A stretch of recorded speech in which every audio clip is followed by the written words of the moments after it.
tanana mpanao sodira tsy vela vady amanjanaka ay tsy vela ny tany mamononay tena mijaly zay tsy mandeha miasa fivelomanay dia mijaly zay tsy mandeha sodira tsy mandeha miasa fivelomanay leo be zay leo vera olona rehetrarehetra vandroany zay fa tena statiny antsony le izy tena statiny antsony le izy tena statiny antsony zay asa tanana hitanareo zao. Manana sy ny fipoahana ara-tsosialy eto amin'ny firenena toy izay nisy tamin'ny taona 2010 i profesora Ralson Rosé raha ny nambarany androany io resaka fahatapahan-jiro sy fisamborana ataon'ny mpitandro filaminana an'ireo izay manao fihetsiketsehana no anisan'ny lalana iray atongavana amin'izany raha toka tsy mitandrina ny mpitondra hoy nambarany profesora Ralson Rosé hatrany. Amin'ny traika efa niainanay indrindra ny niainako tamin'ny 2010 zaho moa tena mpandray anjara feno misy tao anaty département politique tovitovy ozy ny fitenenany faritra hoe lombolombony tamin'ny 2010 satria tena fa feno daholo le zahatra rehetra mety hampisy an'le fipoahana ara-sosialy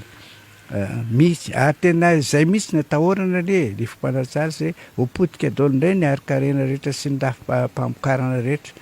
Ny afotsiny ny hitako hoe tombosoan'ny amiral Diderasiraka zay mindrika mpanajana moa teny anarany izy nanana ny rezepy ary tena matanjaka ny rezepy fa rehefa hitany fa nioatra ny ray alina ny olona ka nilazany heviny dia nasainy mipetraka ny rezepy ary nasainy ray ary zay nadidina ohatra hoe ny encadré anay dia andeha ho azy le izy nefa ary tamin'ny convention fa ity fitondrany ity fahitany azy tena tsy manaiky an'izay mihitsy kanefa fantatra fa tsy mandeha mihitsy le fiainam-bahoaka zay alenao rehetra dia tena mitarena daholo hoe tsy lasa tsony misy ary henoko tamin'ny radio vao tsy ela hoe tsika vahoaka malagasy tena manana faharetana fa roviana ihany tsika vao taten'izao zay le atahorana amin'le fipoahana ara-sosialy fa feno zany le zavatra rehetra mety apoaka an'le izy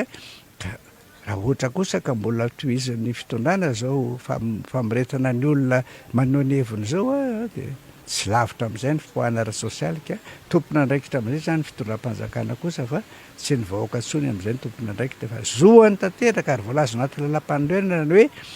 mahazo manao fihetsehana maneho hevitra ao anatin'ny fitoniana sy filaminana. Tsy vahaolana intsony hoy nambarany profesora Ralson Rosé ny fisamborana ireo olona izay maneho ny heviny indrindra fa amin'izao vanim-potoana sarotra lalovany firenena izao. Mila fanovana mihitsy zany eto Madagasikara fiovany fotony ary zay ny mahatonga anay foana hoe antsiana ny zavatra rehetra tsy mety re fitondrana mantsy rehefa miteny ianao dia lazaina foana fa hoe hanonga-panjakana nefa fanitsiana sy fanamboarana ny tediavinay ary zay mahatonga anay foana hoe avy aloha ny vahoaka ilazany heviny raha misy zany tsy mety amin'le fifidianana avy aloha le vahoaka iteny hoe tsy mety io avy aloha fiarahamonimpirenena iteny hoe tsy mety reny justice pe fa nyteny reny zao zoany misy ny teny an'ireny zavatra reny zava-misy reny zany dia izay koa miteny hoe raha misy fihetseham-bahoaka avy aloha le vahoaka hetsika ohatrany hitantsika mandoro pneu sy ny namany reny mampalahelo nefa dia ravana le hetsika lazaina fa nakorotana raha mety hanonga-panjakana mihitsy angamba na andoro zavatra olona nefa eo amin'ny toerana eo ihany izy manao azy fa tsy lasa lavitra akory